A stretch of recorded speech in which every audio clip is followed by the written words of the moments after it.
Good evening, everyone. Welcome to tonight's Lung Cancer Living Room. Welcome everybody in the room.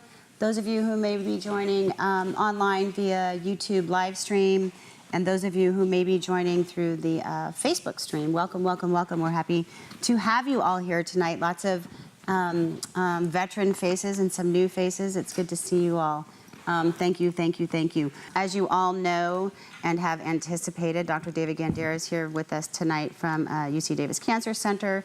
He is also a veteran at the Living Room, so we're very, very happy to have him come back and talk a little bit about.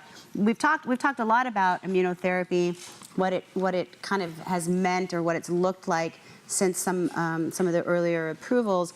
But now what we're going to talk about is making sense of it, because I think there's a lot of confusion for patients and some physicians alike out there about what exactly is immunotherapy, when's an appropriate time to use it, and how to use it on who. So we're really, really, really excited to talk with Dr. Gandara about that tonight. And we couldn't be happier to have him here tonight. But rather than reading off bios and taking my reading glasses off and on, because yes, she does have a daughter old enough to need reading glasses for a long time now, I feel like it's better for them to tell you who they are and why they chose lung cancer as their area of expertise.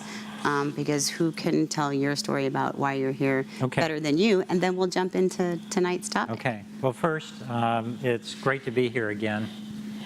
I don't know if I did the first Living Room, but it was pretty close to the first. Yeah. Which was when? 7, 8, 9 years ago. 10 years ago. We're gonna fight about that too. About every year or year and a half.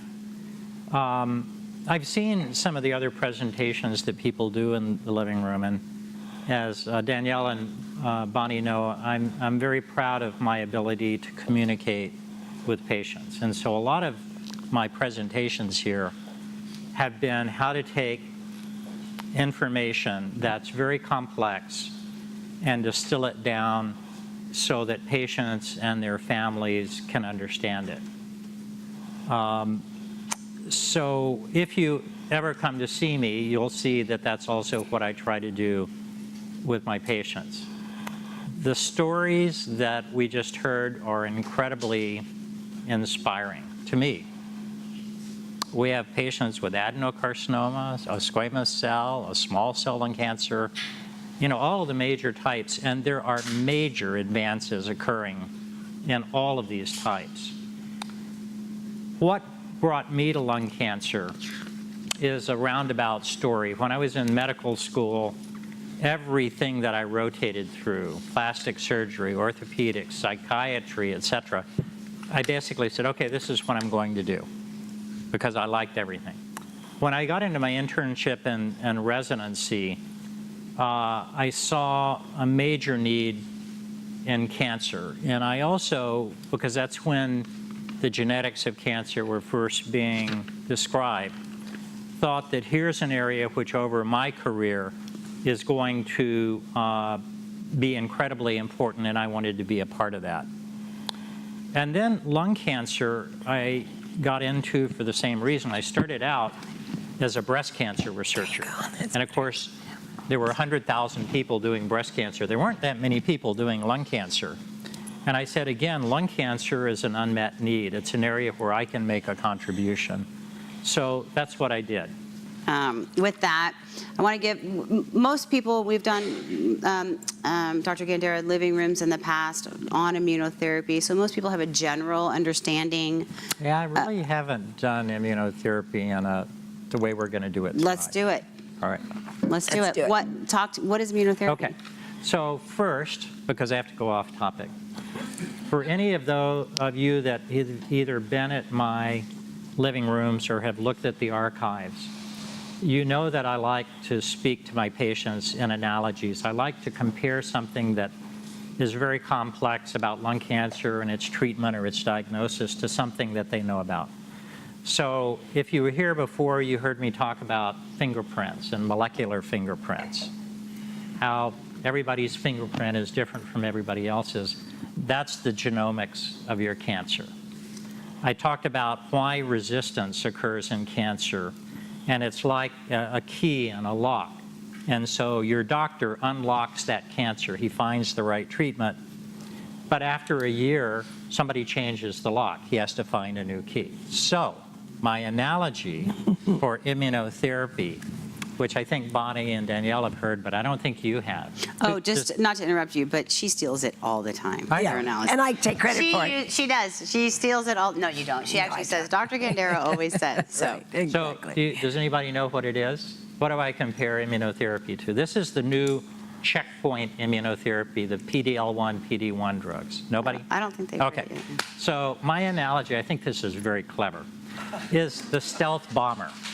So you know how radar does not detect the stealth bomber?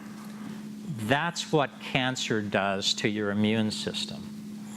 So this new sort of immunotherapy, again called checkpoint immunotherapy, the drugs I mentioned, durvalumab, tezolizumab, they're examples. Somebody said they were on, I won't say the brand name, but they were on nivolumab. These are all this kind of drugs, and each one is maybe a little bit different, but basically very similar. So what happens with cancer, and the analogy to the stealth bomber, is that cancer cells are smart. Lung cancer cells are particularly smart. As a matter of fact, our prior president of ASCO said we have the stupid cancers and we have the smart cancers. And lung cancer is a smart cancer. That's why it's so difficult to treat. It's smart because it is complex. It has lots of different mutations. EGFR is one that you've described. But it also has an adaptability to make your own immune system not recognize it as foreign.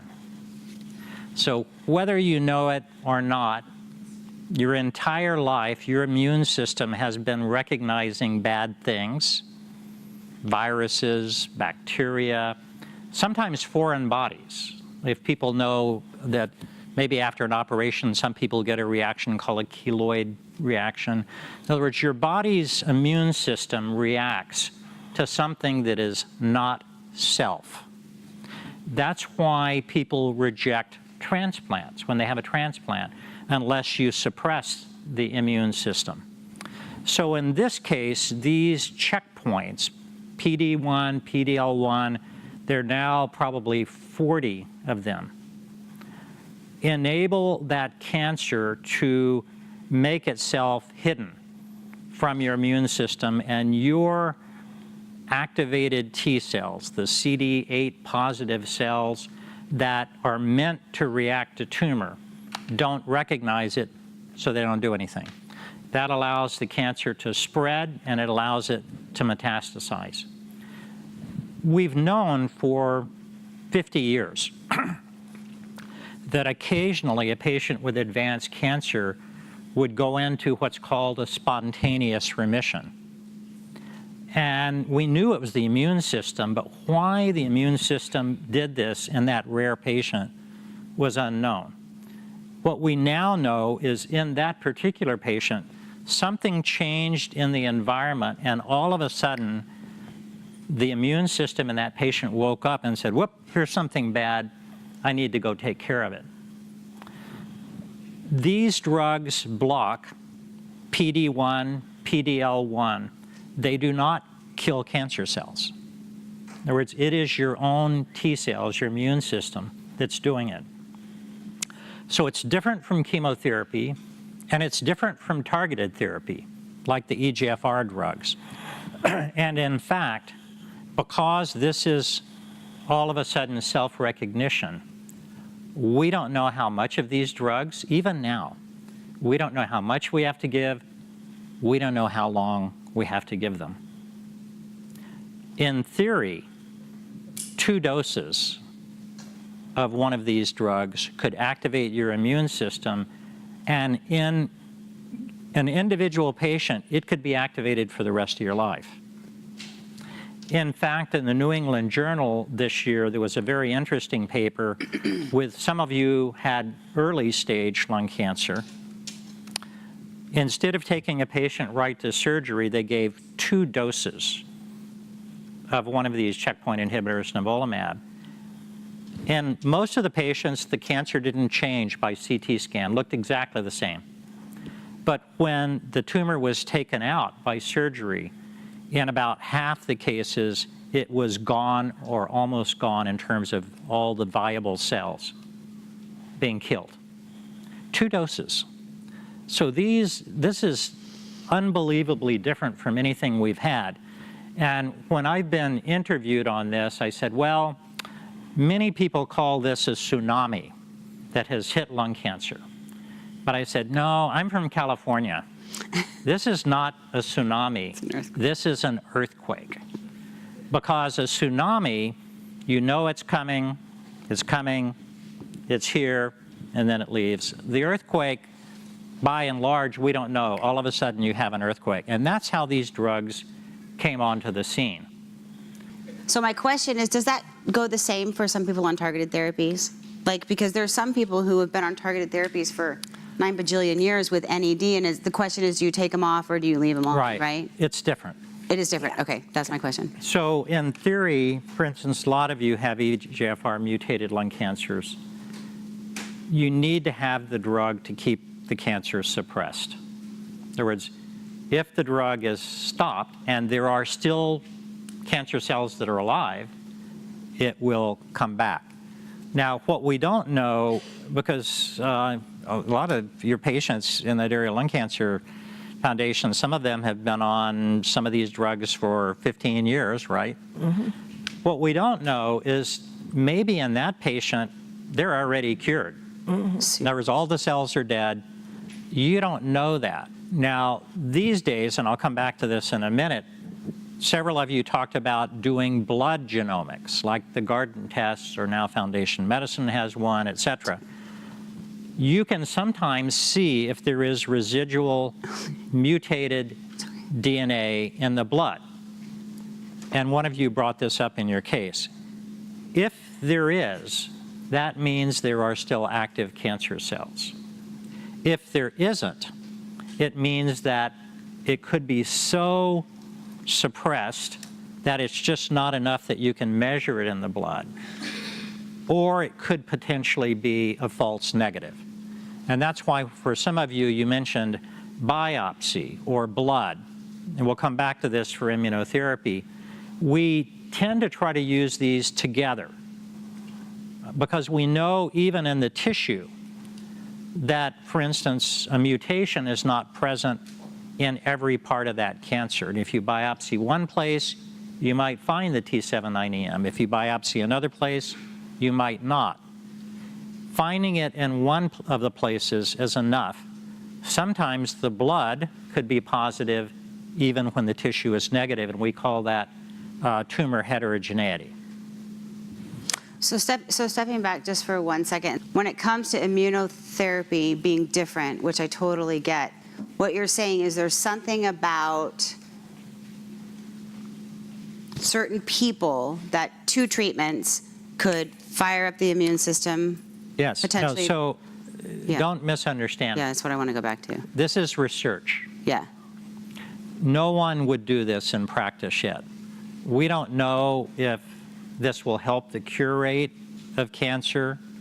We don't know how long you would have to give it. All I'm saying is after 2 doses, it made a major impact on the cancer. So this is what's now being studied in randomized, what we call phase 3 trials. Mm-hmm. And maybe a couple of years from now, we'll know whether this is worthwhile. The reason not to do it in everybody, of course, is there's a danger, just like with the EGFR TKIs. What if you expose that cancer to your immunotherapy in an early case before surgery, and then the cancer comes back and now it's resistant? In other words, you'll have taken that bullet.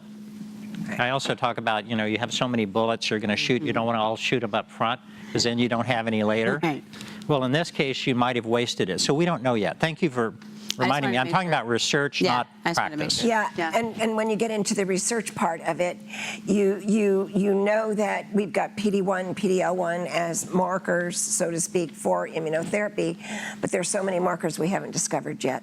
There's more markers out there that we don't know. Look at what she's doing. Right. You know, how to apply So, it. Look at what she's doing. Yeah. So what I was going to do next She hasn't even looked at it. is talk about the markers. You know, I just talked about the mutations, for example, for what we call oncogene-driven cancers like EGFR and ALK and ROS1.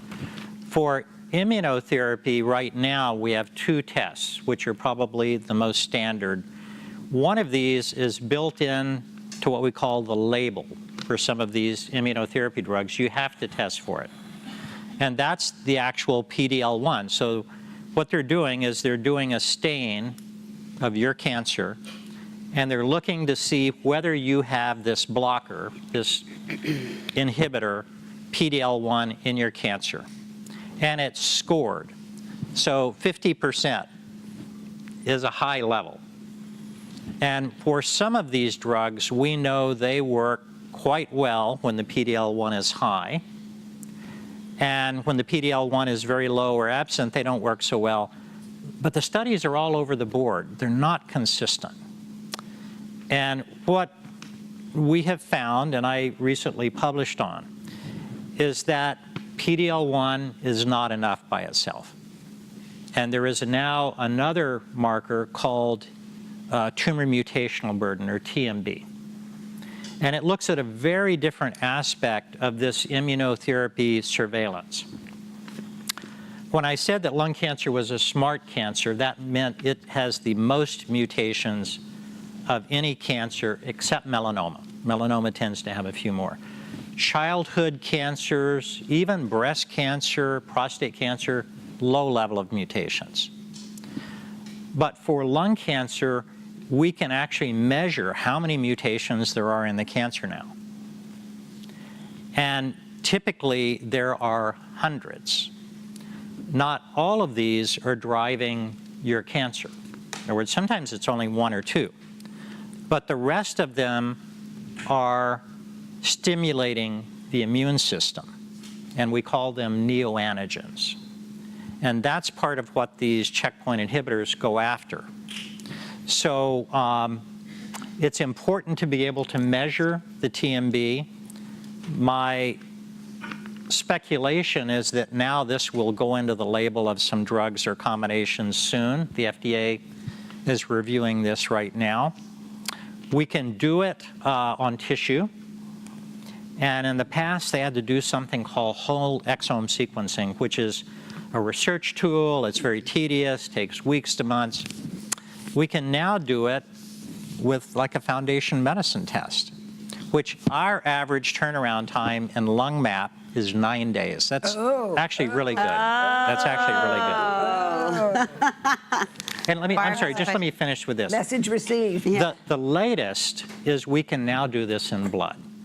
And we just published this for the first time last month. Again, this is in collaboration with Foundation Medicine. So depending on how things pan out, because there is a phase 3 trial now where you don't even use tissue. You just use this blood TMB to say whether you should get immunotherapy or not. If that turns out to be positive, it means we're going to have a new tool in our tool chest, and it's going to be very important to help us pick who should receive immunotherapy. Okay, now we'll take another question. So I'm going to shamelessly plug ourselves for a second, and then I'm going to go to you, Ron, just because we were on this topic. So our lung cancer registry, which is patient-reported outcomes, the baseline of it looks at you, the patient, where you started, where you've been, where you've come, and hopefully longitudinally watching where you're going. But one of the things in that, to Dr. Gandara's point, and one of the very first studies that we're running through it, is an IO immunotherapy PRO patient-reported outcome study that we're doing with Moffitt in Florida and Jefferson in Pennsylvania, where we're looking to answer some of these questions from the patient's perspective, which is such. We talk all the time about a patient voice, and you guys telling us by not just tell us so we can tell them, right, and show them, because it's open sourced and anybody can come back and see what this looks like and how they can then, as physicians and researchers, come back and then help to improve these drugs and thereby improve sort of some of these adverse events or side effects. So that's just a... So if you're on... Sorry. I'm going to finish. Sorry. If you're on IO, if you're in the room, if you're watching right now live, and or if you're watching later, please go to lungcancerregistry.org and sign up for the study, because the information that you give us based on your experience alone is invaluable to physicians like Dr. Gandara, so that they can go back and then try to make things better. Because we can then see, is a certain kind of side effect at what we expected? Is it more? Is it less? How is it being handled? Yeah, yeah.